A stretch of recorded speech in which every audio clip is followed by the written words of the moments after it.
Today I thought I would talk about gear a little since I am dealing with gear repairs.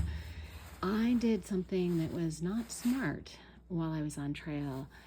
My hammock was damp, that's what I'm playing with right now, and I decided that I was going to throw it in a dryer on like no heat just to pull the dampness out when I was at a hostel. And yeah, it was not good.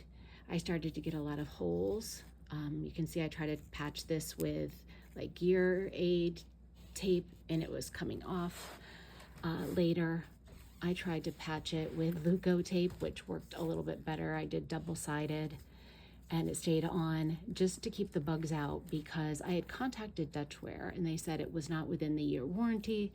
But I also knew that is probably my fault. I can't really show you here, but you could see where the quality of the fabric was changed, and I'm guessing that was from the heat or maybe things banging up against it. I tend to be rough on my gear, which I'm trying to change. So I bought a new bug net on my Chameleon, and I'm going to be a lot more careful with that.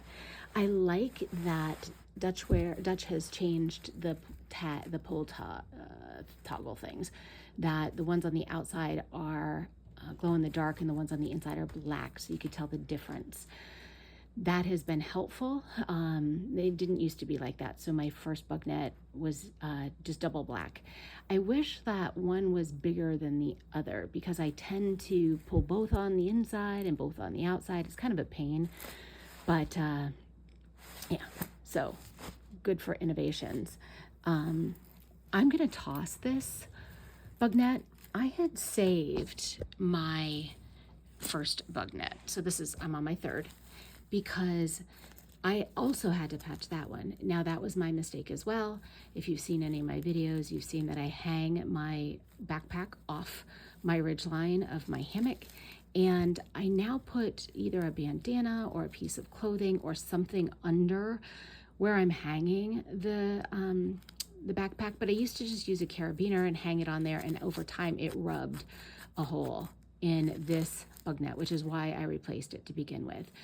I've saved this because I like projects and I feel that I can use the netting for something. I just don't know what. So I'll save that. I will probably pull the zipper out and I will toss this one, but I did save these extra little pull tags. I don't know. Probably will never use them, but just in case, I saved them. Some other do's and don'ts. This is my third Reservoir. And the first one, actually maybe this is my fourth.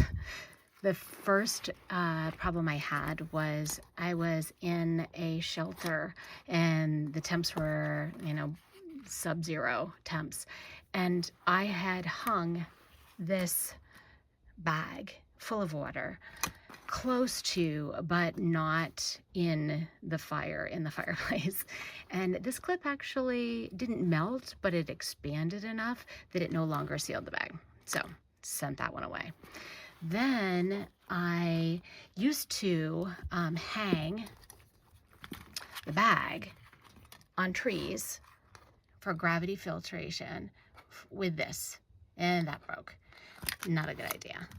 Then, let's see what else. Oh, the other thing that happened was I put a carabiner on this particular plastic thing, and then I would roll the bag up and stick it in my pack. I think over time the carabiner put some pressure on this, but it split right here. And so I could use it to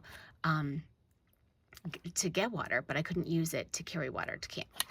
And then the other thing that I used to do was hang it by this little thing, this little blue piece with a carabiner, and it split here and the top snapped off. So I've done lots of things with this bag that I would not recommend.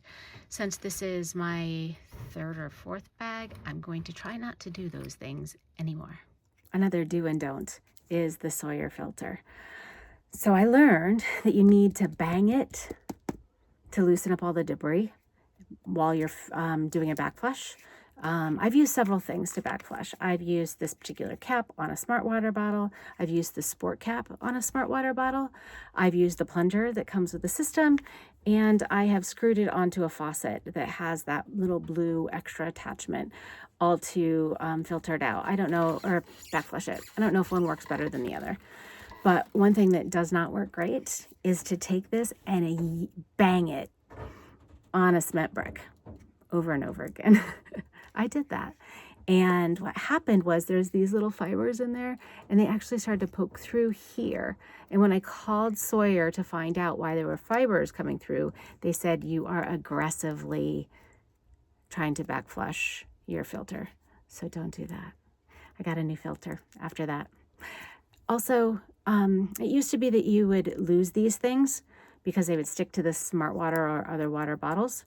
And now Sawyer makes, I forget where it is. I think it's on the underside. They store an extra one right in here. So I used to carry one in my little first aid and gear repair bag, but I don't do that anymore because it's already attached to the water filter. And I really like Sawyer because they give like a lot of their proceeds and stuff to freshwater. They're not a sponsor, nothing like that, but I keep going back to them because I think they do good things. Another do and don't. Actually, this is just a tip that I learned regarding my Dyneema tarp, which, as you can see, it's in its snakeskin and all wrapped up. I did contact Hammock Gear, which is the brand for my tarp, about how to store Dyneema, whether or not I should, when I was done with a hike, just lay it all out, let it hang. And they said, actually, the best thing to do is to not manipulate it much.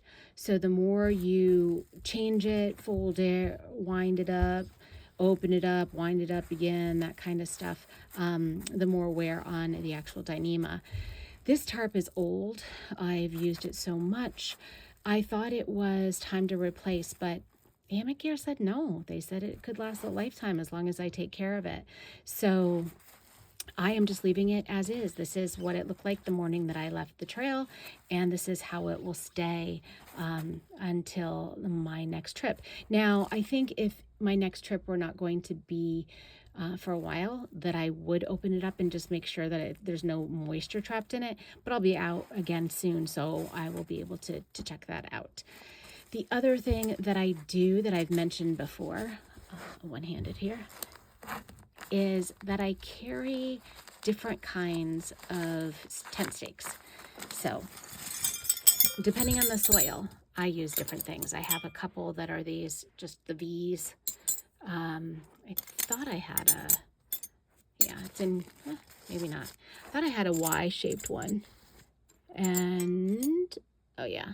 So there's like this one is the one I was thinking of. A little different than just the V-shaped ones. This is a shepherd's hook. And then my favorite, which I can't find anymore, these are carbon fiber. They function kind of like a shepherd hook, so you can get them in between rocks and things like that, but they're really grippy and I love them. So these are my go-tos. They're super lightweight because they're carbon fiber. I did paint the top because I often find that it's hard to see the black in the soil. So I did that with all of my little tent stakes. These are, like I said, good for around rocks. And then I use the V's when I need something a little bit more grippy for sandy soil and things like that.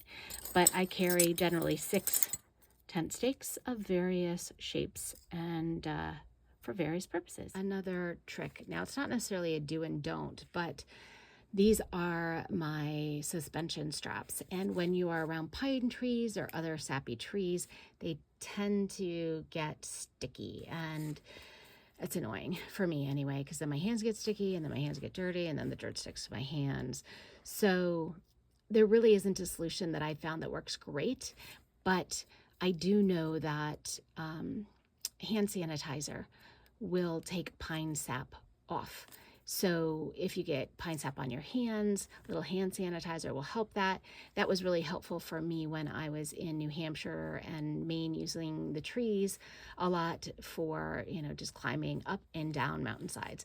But one thing that I did with my straps is I put some hand sanitizer in a little bit of warm water and let my straps soak. And that did seem to help a little bit, take out the stickiness. Just another little tip. You probably have seen this if you've watched my videos. I keep it in my chest pocket. That was a new thing. I actually used to keep it in the back, but anyway, this is where I keep my glasses. It's great because they are protected. They fit in here nicely. And then I also keep in here a lens wipe and just a little cloth. And that is how I keep my glasses on trail. Just a few things. I may do more as I get back into the hiking spirit. Since I've been home, I haven't felt like hiking or doing anything regarding hiking stuff. And now I'm getting the urge. I actually had a dream the other night where I miss the trail. I do. I miss being out there. So talking gear and looking at my gear as a way of kind of reconnecting. But the best way to reconnect is to get out there. So I am on my way out the door for a little hike.